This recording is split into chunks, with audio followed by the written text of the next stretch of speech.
दुख दर्द भाव के सब मिटे सतगुरु चरण नित से। ये दुख दर्द भव के सब मिटे सतगुरु चरण नित से। ये गुरु भक्ति बिन कछु ना बने, मैं ही सकल संतन कही। गुरु भक्ति बिन कछु ना बने। श्री सद्गुरु महाराज की जय। परमाराध्य सद्गुरु महाराज गुरुदेव महर्षि संत सेवी परमहंस जी महाराज रायपुर छत्तीसगढ़ के विशेष सत्संग प्रेमी महानुभाव माता एवं बहनों, आज हम लोग पुण्य तिथि पर उपस्थित हैं। जो हमारे बिहारी लाल कानोडिया बाबू की पुण्य तिथि है और हम लोग उनको श्रद्धांजलि अर्पित करते हैं। यह श्रद्धांजलि की भी सभा है और दिवंगत आत्मा की शांति हेतु भी हम लोग सत्संग कर रहे हैं। हम लोग मानव तन की उपादेयता, मानव शरीर की विशेषता, उसकी महत्ता को सुन रहे थे। गोस्वामी जी के विचार के अनुरूप मानव शरीर का क्या महत्व है उसको हम लोग सुन रहे थे। बाबा नानक ने कहा है, नहीं ऐसो जन्म बारंबार, का जाने कछु पुण्य प्रगटियो तेरो मानुषा अवतार। घटत छिन छिन बढ़त पल पल, बहुरिन लागे डार। बाबा नानक कहते हैं कि नहीं ऐसो जन्म बारंबार, ये जो मनुष्य का शरीर है बार बार नहीं मिलता है। बार बार नर दे नहीं यह वीर रे, चेत सके तो चेत कहे कबीर रे। यह शरीर जब विनश जाता है, समाप्त होता है, पुनः मिलता नहीं है। और मिलता तब है जब आप भगवत भजन सत्संग विशेष रूप से करते हैं। अन्यथा सर्वसाधारण को मनुष्य का शरीर नहीं मिलता है। तो बाबा नानक साहब कहते हैं, घटत छिन छिन बढ़त पल पल। इसका क्या मतलब हुआ? बच्चा जब जन्म लेता है वह बढ़ता है। 1 साल का होता है, 2 साल का होता है, 3 साल का होता है, का 1 साल का हो जाता है। उनकी माँ, पिता, उनके अभिभावक कहते हैं कि बच्चा बढ़ गया, इतने वर्ष का हो गया। लेकिन बाबा नानक साहब कहते हैं, घटत छिन छिन, घटता भी है बच्चा। कहेंगे कैसे घटता है? मान लिया जाए 100 वर्ष की आयु लेकर के आया है, तो 100 वर्ष में यदि 5 वर्ष का हो गया तो 5 वर्ष तो घट गया, 95 वर्ष बच गया। इसीलिए नानक साहब कहते हैं यह शरीर घटता भी है, घटत छिन छिन। हमारे गुरु महाराज ने कहा है, छन छन पल पल समय सिरावे, नरतन दुर्लभ फिर नहीं पावे। छन छन पल पल समय सिरावे, नरतन दुर्लभ फिर नहीं पावे। छन छन पल पल समय सिरावे। सिराने का मतलब होता है समाप्त होना, घट जाना। हमारी जो आयु है प्रत्येक दिन घटती है। जैसे आपके पास रुपया है, 1,00,000 रुपया आपके पास है, शॉपिंग करने के लिए जब आप जाते हैं बाजार करने के लिए, तो बाजार करने में आप जो सामान खरीदते हैं तो उसमें से रुपया घटता है। जैसे मान लीजिए 5,000 का कुछ सामान खरीद लिए, 1,00,000 में 95,000 बचा, और खरीदे तो और घट गया। इस तरह से जब खर्च करते हैं तो घटता है। तो मनुष्य का शरीर भी घटता है। कैसे घटता है? जैसे कि आज एक दिन बीत गया, एक दिन घटा ना, 1 साल बीत गया तो वो घट गया, 10 साल बीत गया तो वो घट गया। उसी तरह से घटते रहता है, आयु घटती रहती है। बढ़त पल पल, कहते हैं हमारा जो शरीर है वह बढ़ता है लेकिन आयु घटती रहती है। तो कहते हैं बहुरिन लागे डार। बाबा नानक साहब कहते हैं जो वृक्ष से फल गिर जाता है, कोई भी फल जब टूट के गिरता है तो दोबारा नहीं लगता है, कितना भी कोशिश करिएगा वो फल लगेगा ही नहीं। तो कहते हैं कि यह जो शरीर है जब छूट जाता है फिर ये डाल में नहीं लगता, अर्थात यह शरीर जो छूट गया फिर पुनः यह शरीर नहीं बन सकता है, क्योंकि तो जल करके राख हो जाता है, इसका विनाश हो जाता है। फिर जन्म होगा, दूसरा शरीर आपको मिलेगा। तो कहते हैं कि यह शरीर घटता है। तो गुरु महाराज का तो क्षण क्षण पल पल समय सिराग। क्षण का मतलब होता है अल्पकालिक समय। जैसे आप भोजन जब बनाते हैं तो तवा गर्म होता है, कढ़ाई गर्म हो जाती है, उस पर पानी गिरता है तो आवाज होता है क्षण का। तो क्षण का मतलब अल्पकालिक समय। अब पल पल का मतलब होता है जैसे आंख का जो पल है उठता और गिरता है, और उठते गिरते ही रहता है हर क्षण हर वक्त। जब आप सो जाते हैं पलकें बंद हो जाती हैं, लेकिन जब आप जगे रहते हैं तो पलक उठती गिरती रहती है। ठीक उसी तरह से यह जीवन जो है इसी तरह से समाप्त होते जाता है, समय समाप्त होते जाता है। समय सिरावे नर्तन दुर्लभ फिर नहीं पावे। मनुष्य का शरीर कहते हैं फिर नहीं मिलेगा। दुर्लभ है मानुष तन, ये मनुष्य का शरीर दुर्लभ है, इससे दुर्लभ काम कर लेना चाहिए। दुर्लभ काम क्या है? गुरु महाराज कहते हैं दुर्लभ है मानुष तन, करिए गुरु भजन। गुरु का भजन करना इस दुर्लभ शरीर से दुर्लभ काम करना है। जो मनुष्य शरीर पाकर के भजन नहीं करते, भजन का मतलब ये नहीं कि खाली राम राम गाते रहेंगे, कृष्ण कृष्ण गाते रहेंगे, मुंह से जो कुछ भी गाते हैं वो भी भजन है। लेकिन जिस भजन से आपके जीवन में परिवर्तन आएगा वह भजन है अंतर भजन, जो गुरु महाराज ने बतलाया है ध्यान करने के लिए। जब आप ध्यान करते हैं तो वह असली भजन है, वही सार भजन है। तो करिए गुरु भजन। ताली बजा करके गाने से ही खाली भजन नहीं होगा। चुपचाप बैठ करके आंख बंद करके जो ध्यान करेंगे वो असली भजन है, मूल भजन है, सार भजन है। इसी से आपके जीवन में परिवर्तन आएगा। लेकिन जब हम स्वस्थ रहते हैं, सबल रहते हैं, सशक्त रहते हैं, उस समय संतवाणी को बूझते नहीं है, समझते नहीं है और आवश्यकता नहीं समझते। जब व्यक्ति बीमार होता है, पीड़ा बहुत होती है, तब उसको पता चलता है कि जीवन में कष्ट कितना होता है। उसके पहले उसको कुछ भी पता नहीं लगता है, डॉक्टर का वो लगे भी नहीं करेगा। डॉक्टर का वैल्यू नहीं देगा, उसके यहाँ जाएगा ही नहीं।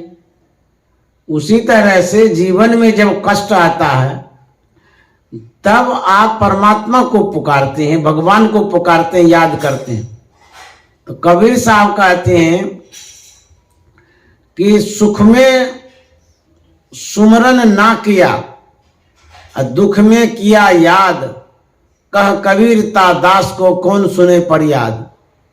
जब जब विपत्ति आती है तब तक वो याद करते हैं और उसके बाद भूल जाते हैं।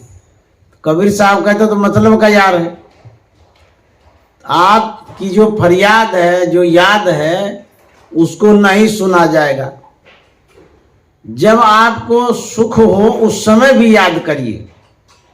उस समय परमात्मा को भूले हुए रहते हैं, लेकिन कहते हैं उस समय भी याद करिए, दुख में भी याद करिए, तब आप असली भगत कहलाएंगे।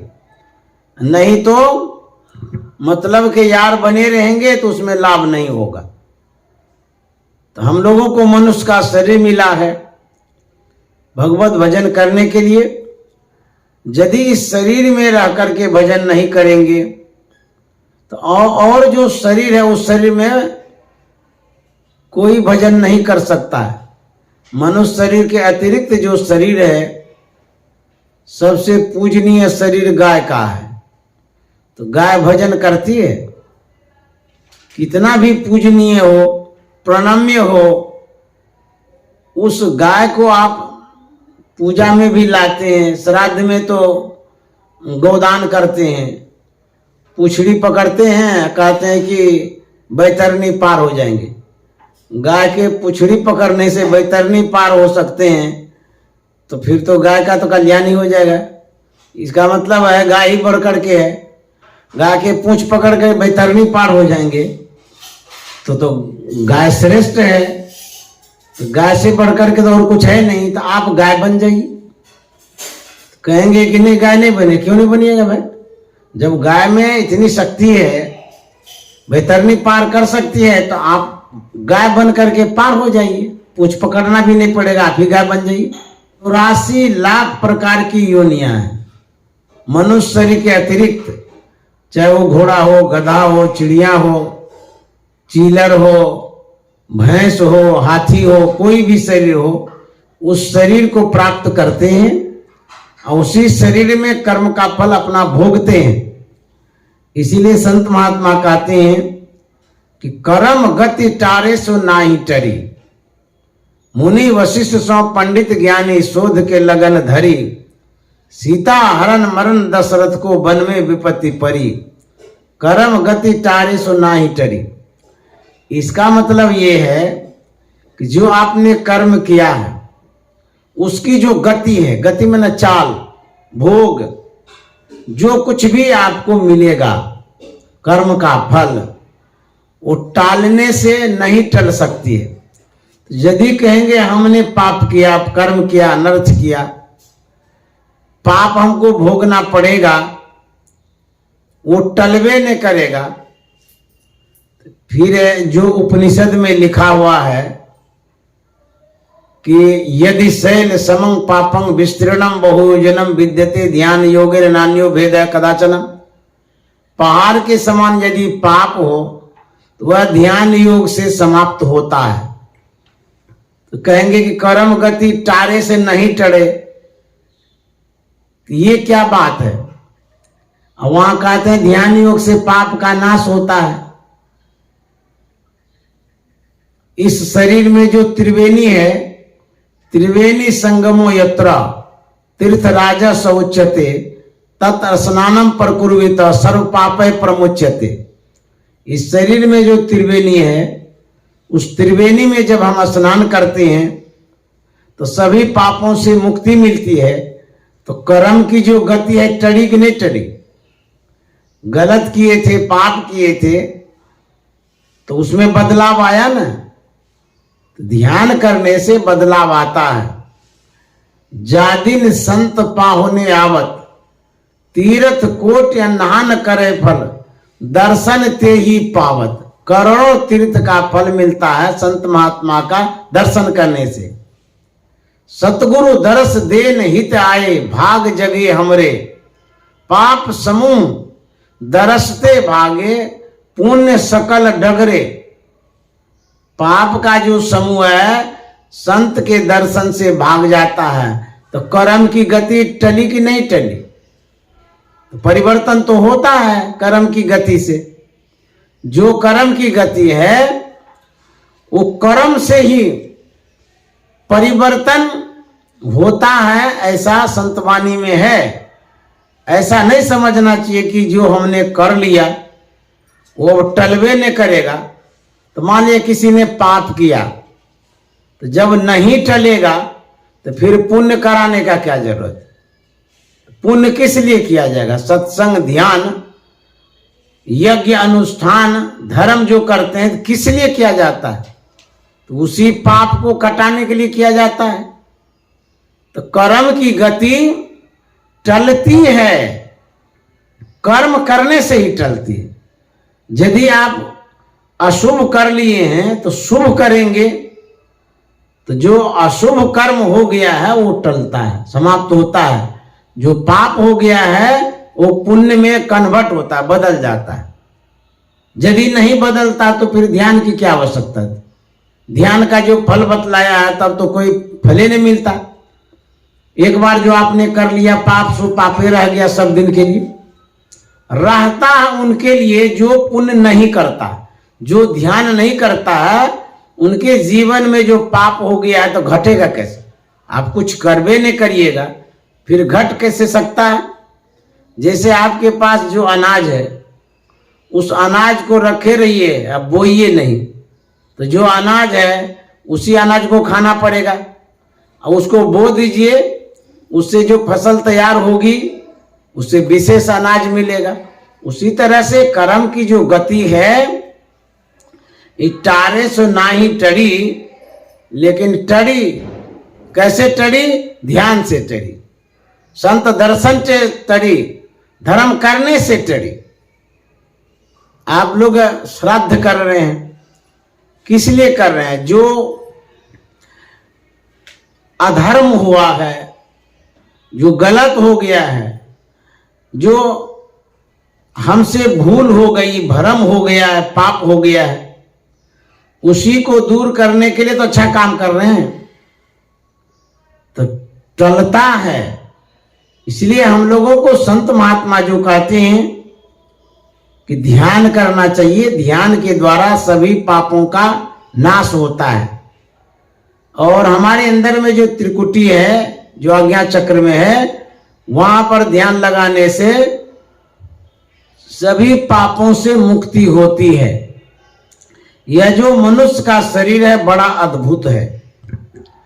यदि आप ध्यान से सुनेंगे तब तो पाप से मुक्ति होगी, अन्यथा आप सुनेंगे ही नहीं तो शब्द भीतर घुसेगा नहीं, तो आपकी जो पाप की वृत्ति है वो बदलेगी नहीं, पाप धुलेगा नहीं।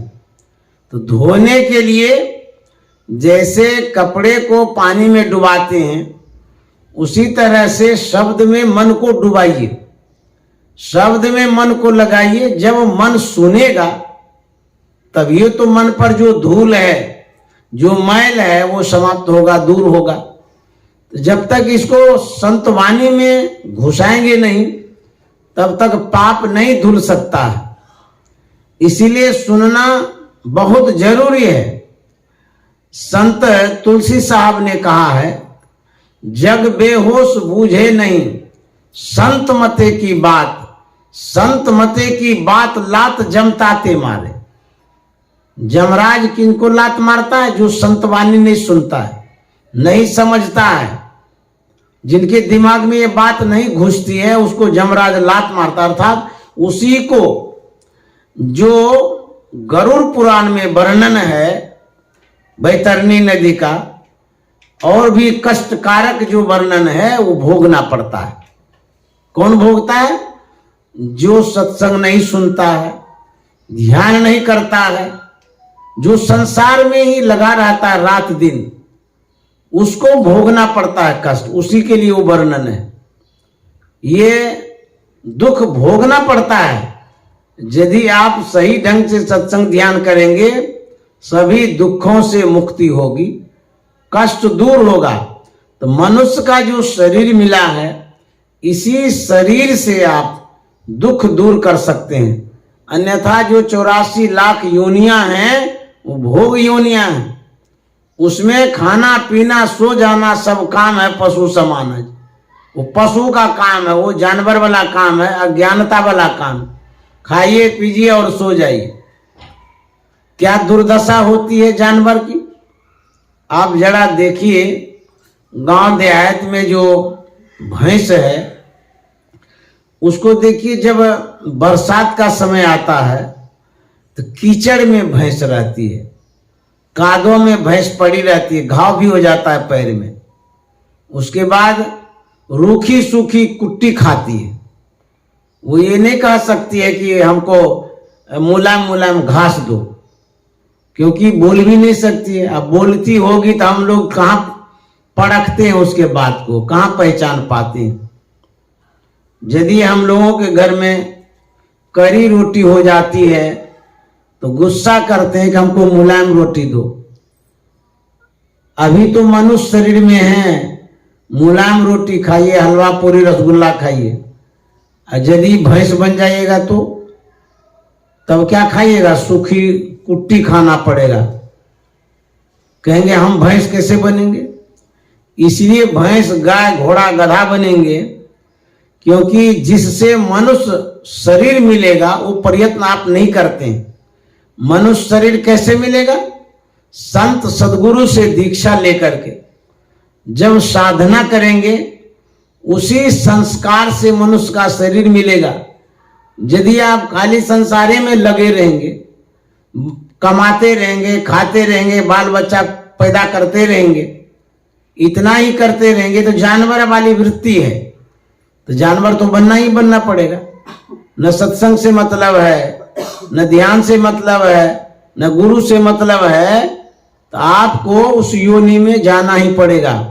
क्योंकि जो संस्कार मनुष्य शरीर का है वो सत्संग से प्राप्त होता है। भक्ति बीज बिन सह नहीं, जो जुग जाए अनंत, ऊंच नीच घर जन्म ले तो संत को संत। जो भक्ति का बीज है संत सदगुरु देते हैं, उसी बीज से आपके जीवन में बदलाव आएगा, परिवर्तन आएगा। तो यह जो संस्कार सत्संग का है, इसी सत्संग के संस्कार से मनुष्य का शरीर मिलता है, अन्यथा और किसी संस्कार से नहीं मिल सकता है। किसी व्यक्ति ने एक महात्मा से पूछा था कि यदि हम मकई का बीज बोते हैं तो मकई मिलता है, गेहूं का बीज बोते हैं तो गेहूं का फसल काटते हैं, मटर बोते हैं तो मटर मिलता है, चना बोते हैं तो चना का फसल पाते हैं। उसी तरह से हम मनुष्य हैं।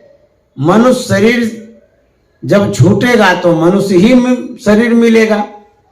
तो उस महात्मा ने जवाब दिया था, आप सही कहते हैं कि मकई का बीज बोएंगे तो मकई मिलेगा, गेहूं का बोएंगे तो गेहूं मिलेगा। आप ये बतलाइए, जिस गेहूं और मकई के बीज को भून देंगे क्या उससे भी मकई और गेहूं मिल सकता है? तो कहेंगे नहीं नहीं। क्यों? कि बीज उत्पन्न होने की जो क्षमता है, बीज में जो क्षमता है अंकुरन की, भूजने से वो जल जाता है, तब नहीं अंकुरन होगा, तब कोई फसल आप तैयार नहीं कर सकते। कितना भी बो लीजिए खेत में, भूजा हुआ जो बीज है उसमें कोई फसल तैयार नहीं होगी। ठीक उसी तरह से हम लोग मानव संसार में अपने संस्कारों को भूंज रहे हैं, विषय में, संसार के कामों में, धंधों में, रात दिन उसी में लगे रहते हैं। तो जब आपका भक्ति का संस्कार ये भूंजा चला जाएगा तो फिर आप मनुष्य कैसे बन सकते हैं? तो मनुष्य बनने की तैयारी यदि करनी है तो सत्संग ध्यान से, बराबर सत्संग और ध्यान करते रहेंगे, मनुष्य का शरीर मिलेगा।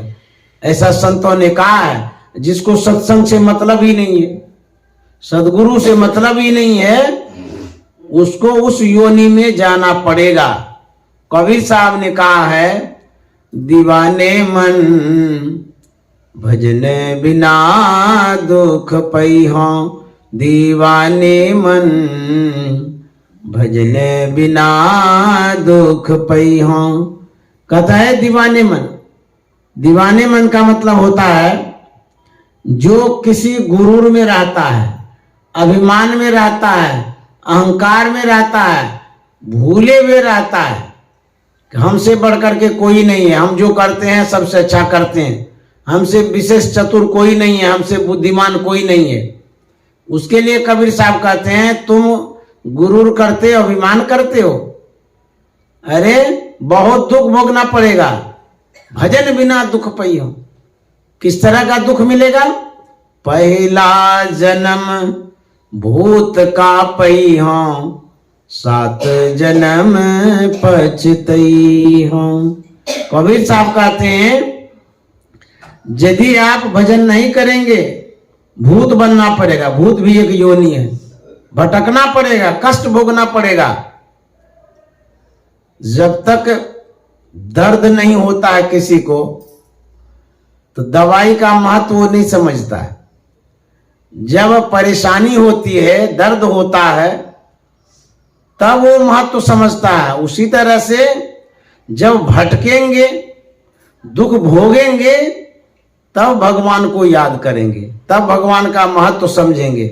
अन्यथा भगवान क्या है, किस चिड़िया का नाम है, कोई मतलब ही नहीं। तो कबीर साहब कहते हैं भूत योनि है, उसमें जाना पड़ता है। दूजा जन्म सुगा का पई हो, बज बसेरा नहीं हो। दूजा जन्म सुगा का पई हो, बज बसेरा नहीं हो। टूटे पंख बाज मंडराने, टूटे पंख बाज मंडराने, अध पर प्राण गवई हो। दीवाने मन भजने बिना दुख पई हो। कबीर साहब कहते हैं यदि सुगा बन जाएंगे, चिड़िया बन जाएंगे, क्या दुर्दशा होगी। हम आप विवेकशील प्राणी हैं, सुव्यवस्थित घर बनाते हैं, जो आवश्यक सामान है उस घर में रहता है, सुख वाला सब साधन आपके घर में है। जरा सोचिए जो चिड़िया बाहर में रहती है उसको कौन सा घर है, किस घर में वो रहती है, बेघर रहती है। वो आंधी तूफान जब चलता है तो खिड़की दरवाजा बंद कर लेते हैं, हवा न लगे शरीर में। लेकिन जो चिड़िया बाहर में है उसको उससे फेस करना होता है, जूझना पड़ता है, लड़ना पड़ता है, आंधी से, तूफान से, बरसात से, बिजली गिरती है, जिस डाल पर बैठी रहती है डाल टूट करके गिर जाता है, पैखना टूट जाता है, जान भी चला जाता है। यदि उस शरीर में जाएंगे तब क्या हाल होगा, चिड़िया बन जाएंगे तो कितनी दुर्दशा होगी। संत महात्मा सावधान करते हैं कि भजन करिए। और क्या कहते हैं, दीवाने मन भजन बिना दुख पई हो। बाजीगर के बानर होई हो, लकड़िन नाच नचई हो। ऊंच नीच से हाथ पसरी हो, ऊंच नीच से हाथ पसरी हो। मांगे भीख न पई हो। दीवाने मन भजने बिना दुख पई हो। कबीर साहब कहते हैं बंदर योनि में चले जाएंगे तो देखिए उनकी क्या दुर्दशा होती है। यदि बाजीगर के हाथ में बंदर चला जाता है तो नचाता रहता, हाट में, बाजार में, अन्यत्र जगह वो तमाशा दिखाता है, बंदर को नचवाता है और कहता तुम भीख मांगो। हाथ फैलाता है, ऊंच नीच सबके सामने हाथ फैलाता है। यदि कुछ देता भी है तो बाजीगर ले लेता है, बंदर के हाथ से लेकर के रख लेता है, पैसा, फल, फूल आदि। तो यदि उस योनि में चले जाएंगे तब क्या होगा, कितनी दुर्दशा होगी, कितना दुखदाई जीवन होगा, जरा कल्पना करिए। ये कोई कथा कहानी सिर्फ नहीं है, जब जाएंगे तब भोगना पड़ेगा। तो पहले ही सावधान करते हैं संत महात्मा। डॉक्टर लोग सुझाव भेजते हैं डायबिटीज न हो जाए इसके लिए चीनी से बचिए, कहते हैं ना। जो स्वस्थ आदमी है वो कुछ लगेबे न करता है, रसगुल्ला, खीर, मिठाई खूब रोज खाएगा। और क्या कहता है, ये सब गप वाली बात है, कहीं चीनी से बीमारी होती है, रसगुल्ला से बीमारी होती है, खीर से नहीं बीमारी होती है, किसी और को बीमारी होती होगी। हम तो कितना दिन से खाते हैं, कहाँ कुछ होता है, लगाता ही नहीं है, खूब खाते रहता है। और जब एक समय आता है शुगर का लेवल जब हाई हो जाता है तब कहता बाप रे बाप, डॉक्टर साहब ठीक है कह रहे थे, हमको तो उस समय पता नहीं चल रहा था, लेकिन अब बीमारी हो गई, अब दुख भोगते रहिए, दवाई खाते रहिए। उसी तरह से संत महात्मा कहते हैं भजन करो, भजन करोगे तो आवागमन रूपी बीमारी नहीं पकड़ेगी, 84 लाख योनि में नहीं जाएंगे, जानवर घोड़ा गधा नहीं बनना पड़ेगा।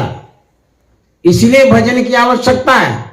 हमारे गुरु महाराज ने कहा है, अपनी भगतिया सतगुरु साहब मोहे कृपा करी देहु हो,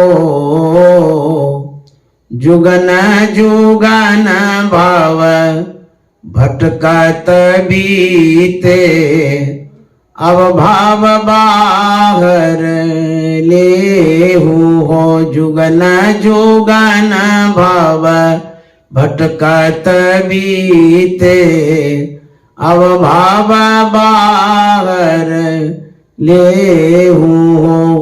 गुरु महाराज प्रार्थना करते हैं अपने गुरुदेव से कि हे गुरुदेव, आपकी जो अपनी भक्ति है, जो सेवा है वो हमको दे दीजिए। क्यों मांगते हैं?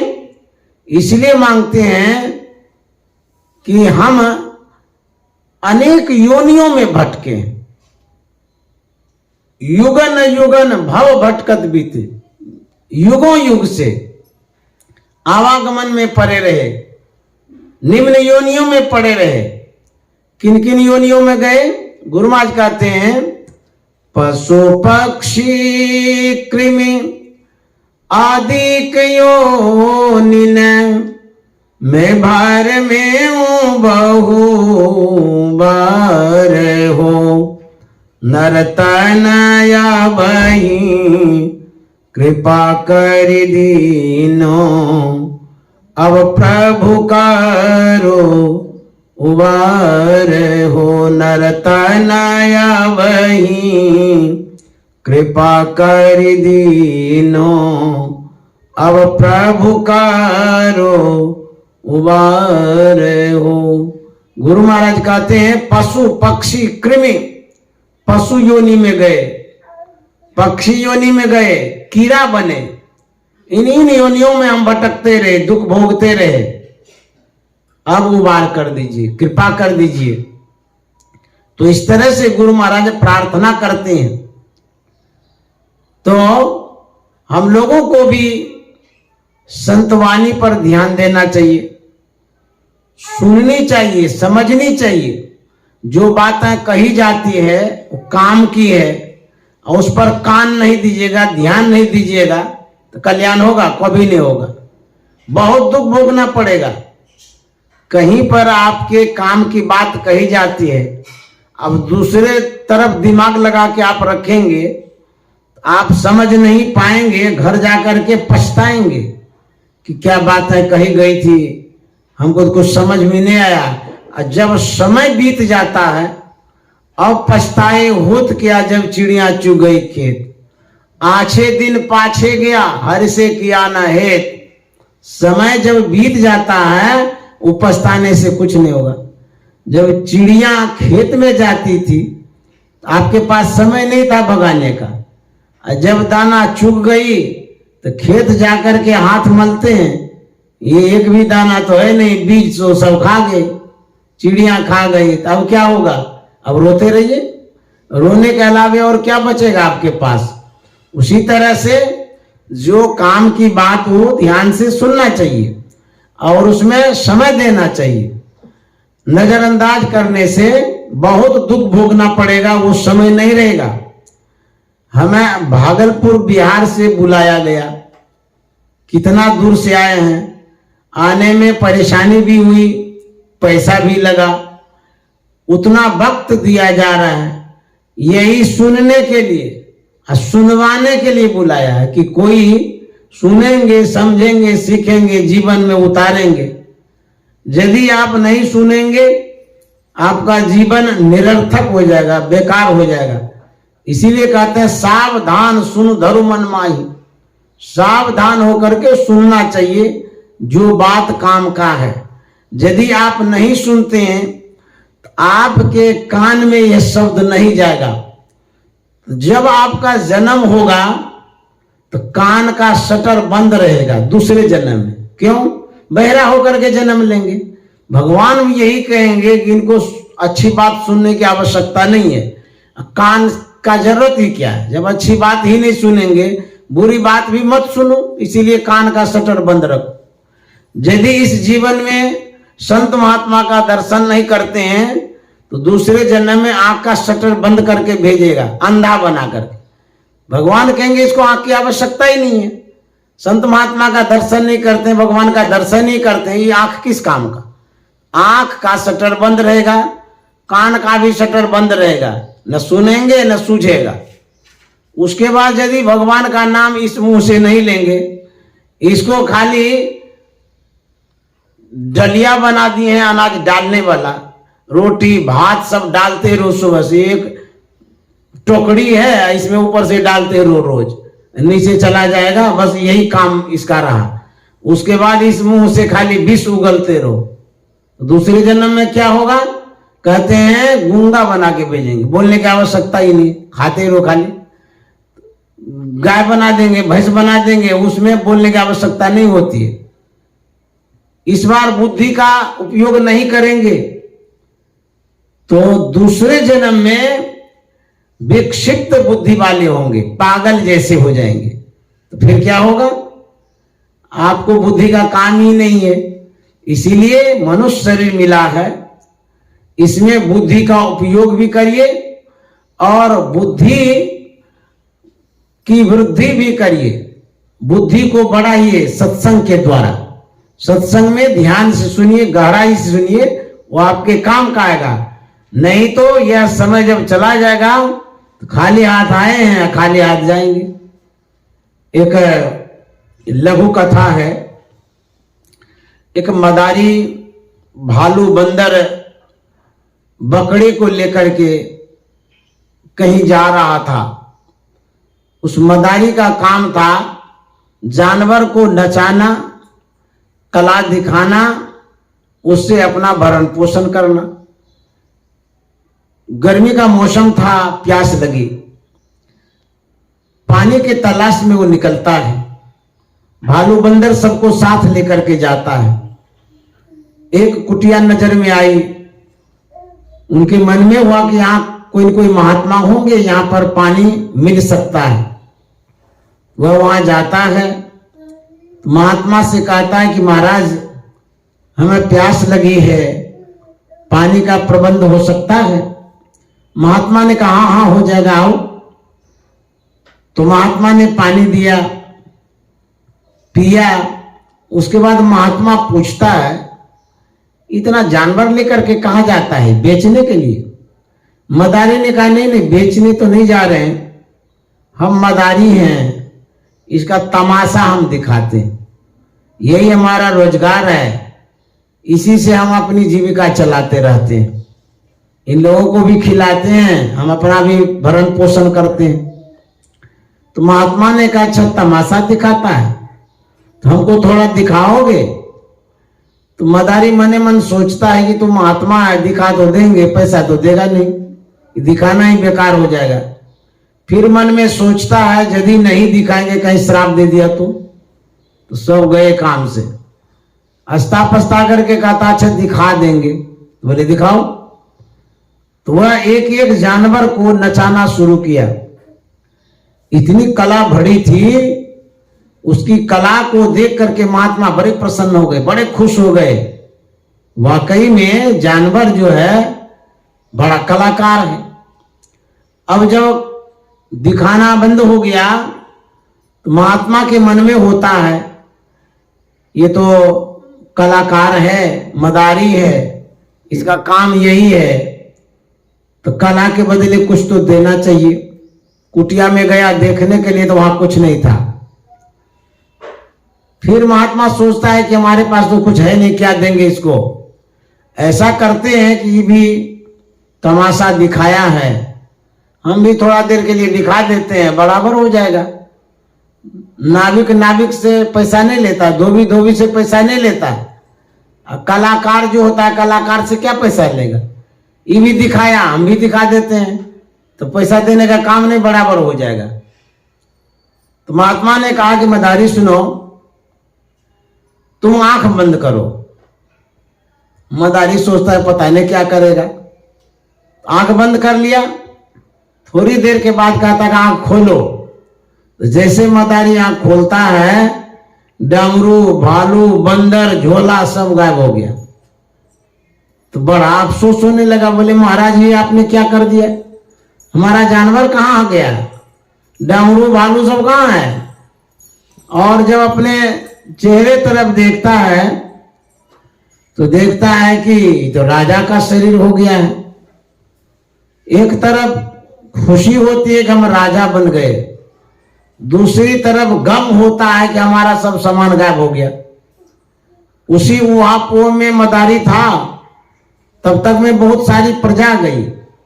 जब प्रजा आ गई तो उसने कहा कि राजा साहब यहाँ बैठे हैं, चलिए चलिए वहां कुर्सी खाली है, राजगद्दी खाली है, आप यहाँ बैठे। और भी वो मदारी खुश हो गया, अच्छा हम सही में राजा हैं। तो चला गया उनके साथ, वहां पर राज कुर्सी पर बैठा। तो जो कुर्सियां होती हैं सब अलग अलग कुर्सियों में अलग अलग गुण और संस्कार होता है। जैसे ही राजसी कुर्सी पर वो बैठा, उसमें राजसी वाला गुण हो गया, राजा वाला। तो उसके मन में हुआ कि हम राजा तो बन ही गए हैं, दूसरे राज्य को भी अपने कब्जे में कर लेंगे, महाराजा बन जाएंगे, बड़ा आदमी बन जाएंगे, हमारा शासन होगा, जय जयकार होगा। तो वह सेनाओं को एकत्रित करके दूसरे राज्य पर चढ़ाई करता है।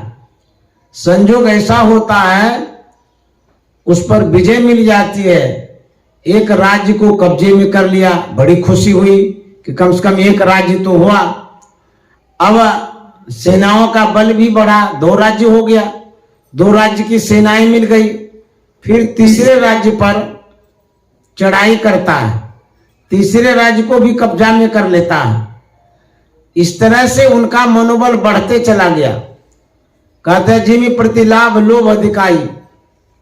आपको जो लाभ होता है किसी भी चीज में, कारोबार में, व्यापार में, रोजगार में, धंधा में, तो जैसे ही लाभ होता है लोभ बढ़ता है, स्वाभाविक है ये। जिमी प्रति लाभ लोभ अधिकाई, गोस्वामी जी कहते हैं।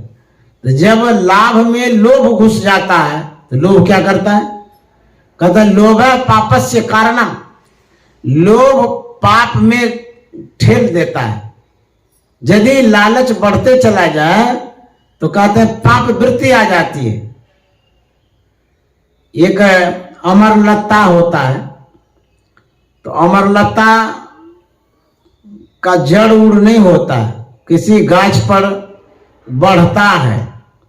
अब बढ़ता है तो गाछ में जो नमियां होती है, हरापन होता है पत्ता में, उसी को चूसता है, उसी से वो अमरलता जीवित रहता है। और करता क्या है, वो अमरलता पूरे गाछ के पत्तों को चूस लेता है, सब गाछ सूख जाता है जिस पर वो रहता है। और जैसे गाछ सूखता है तो अमरलता भी सूख जाता है। लालच यही करता है, जिनके मन में लालच आता है, लालच क्या करता है, जिस व्यक्ति के अंदर में लालच आता है उसी व्यक्ति का जो श्रेय है, श्री है, शुभ है, सब चूसना शुरू कर देता है।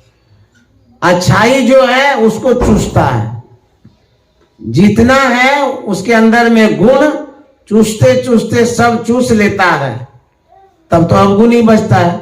उसके बाद जब अवगुण बचता है तो अमरलता खत्म, लालच भी खत्म, व्यक्ति भी खत्म। उसी तरह से राजा के मन में लालच जो बढ़ा तो चढ़ाई करते रहा, एक बार वो हार गया। तो जब हरासमेंट होता है या हार हो जाती है, विकास अवरुद्ध होता है किसी का भी, तो वह व्यक्ति श्रीहीन हो जाता है, शक्तिहीन हो जाता है, मनोबल उसका घट जाता है। तो राजा का मनोबल घट गया कि अब तो हार गए, अब जीत नहीं पाएंगे। शक्ति भी घट जाती है, बलहीन हो जाता है व्यक्ति। अब वो क्या करेंगे, उसके मन में था सम्राट बनने का, महाराजा बनने का, तो मन की बातें पूरी हुई नहीं, उसको महात्मा याद आ गया। तो महात्मा आ गया तो उसके मन में हुआ कि जिस महात्मा की कृपा से इतना दूर तक आए, उन्हीं के पास जाते हैं और आशीर्वाद लेंगे तो फिर चढ़ाई करेंगे तो विजय मिल जाएगी। वह मदारी महात्मा के पास पहुंचता है, बहुत दिनों के बाद आया था। महात्मा ने कहा कि अरे मदारी, तू इतना दिन के बाद आया है, ऐसा क्यों, कहाँ चला गया था? बोले कि महाराज आपकी कृपा से तो हम राजा बने, राजा से कई राज्य को कब्जा में किए। मेरे मन में था कि सम्राट बनेंगे, लेकिन एक राज्य पर चढ़ाई किए, वहां से परास्त हो गए। आप आशीर्वाद दीजिए तो मैं महाराजा भी बन जाऊंगा। तो महात्मा ने कहा आंख बंद करो। तो जैसे आंख बंद किया, थोड़ी देर में कहा आंख खोलो। आंख खोलते ही उसके सामने में वही भालू, बंदर, डमरू, झोला आ गया, और फिर वो मदारी बन गया। तो मदारी ने कहा महाराज हमको तो आप राजा बना दिए थे, फिर मदारी क्यों बना दिए? तो महात्मा ने कहा तुमने जो तमाशा दिखाया था ना, उसी के बदले हम भी खेल दिखा रहे थे, तो दोनों का बराबर हो गया। अब इस कथा के माध्यम से क्या समझाना चाहते हैं? यही समझने की बात है, यह जो मनुष्य का शरीर है, ये राजा वाला शरीर है। यदि इसमें हम लालच करेंगे, संसार को ही सिर्फ बढ़ाने में रहेंगे, तब क्या होगा? पुनर्मुसिको भोगा। 84 लाख योनि में भटक रहे थे। कबहु करी करुणा नर देहि, देत ईश बिनु हेतु से नहीं। करुणा के सागर, कृपा के सागर परमात्मा ने मनुष्य का शरीर दिया, लेकिन उसी को भुला दिए। यहां आकर के उस परमात्मा को ही भुला दिए, तो तब क्या होगा? कहते हैं जिसके कारण आपको सब कुछ मिला, उसी को आप भुला दिए, और वो क्या करेंगे? 84 लाख योनि में भेज देंगे, भटकते रहो फिर से। एक बार तो कृपा करके मनुष्य का शरीर दिया, अब उसी परमात्मा को भुला दिए, तो फिर 84 में जाइए। समाज में हम देखते हैं जो गरीब तबके के लोग होते हैं, अपने अपने समाज में बड़े धनवान वालों की सोच होती है कि हमारे समाज के जो गरीब हैं उसको सहयोग करो, ऊपर उठाओ। तो क्या करते हैं? पैसा देते हैं, बुद्धि से, विवेक से, धन से उसको बढ़ाना चाहते हैं। जिसको आप बढ़ाने का कोशिश करते हैं, यदि आप धन उसको देते हैं, उस धन को वो बढ़ाना तो दूर रहा, खा पी करके पूरा चौपट कर दे तो दोबारा दीजिएगा? बेकार आदमी है, हमारा भी धन सब खा पी कर खत्म कर दिया। उसको तो उस धन से बढ़ाना चाहिए, बढ़ाया नहीं है, सब खा पी के खत्म कर दिया। तो संत महात्मा कहते हैं परमात्मा ने मनुष्य का शरीर दिया था बढ़ाने के लिए। क्या बढ़ाने के लिए? धन नहीं, संस्कार बढ़ाने के लिए, साधना बढ़ाने के लिए, भक्ति बढ़ाने के लिए, भजन बढ़ाने के लिए दिया था। यहां तो ऐसा किए कि चौपट ही कर दी। संसार को ही बढ़ाने में लगे रहे, संसार तो बढ़ा ही नहीं, और यहां से आप संसार से ही बढ़ करके चले गए। तो संत महात्मा कहते हैं यदि आप संसार में ही बढ़ाने में लगे रहेंगे तो फिर क्या होगा? पुनर्मूसिको बाबा, 84 लाख योनि में जाना पड़ेगा। जहां से आए हैं वहीं फिर जाना होगा। कितना दुखदायी स्थान था, कल्पना करिए। संत महात्मा कहते हैं वह जो योनि है, 84 लाख प्रकार की जो योनियां हैं, सोच लीजिए, वो बंदर की योनि, भालू की योनि, गाय की योनि, भैंस की योनि, कीड़ा की योनि, चीलड़ की योनि, ढील की योनि है, गाछ वृक्ष की योनियां हैं। उसमें यदि जाएंगे तो जाना ही पड़ेगा। क्यों? इस बार तो समझ में बात नहीं आती है। तो जब समझ में ही नहीं आती है बात तो कहां जाना होगा? वहीं जाना होगा, ना समझ वाला योनि में जाना पड़ेगा। इसीलिए संत महात्मा कहते हैं दीवाने मन भजने बिना दुख पैहो, दीवाने मन भजने बिना दुख पैहो, पहला जन्म भूत का पैहो, 7 जन्म पछतैहो। इस तरह से कबीर साहब कहते कहते 7 जन्म के विषय में बतलाए हैं। लास्ट में क्या कहते हैं? कबीर साहब कहते हैं राम नाम की टेर न करिहो, मन ही मन पछतैयो।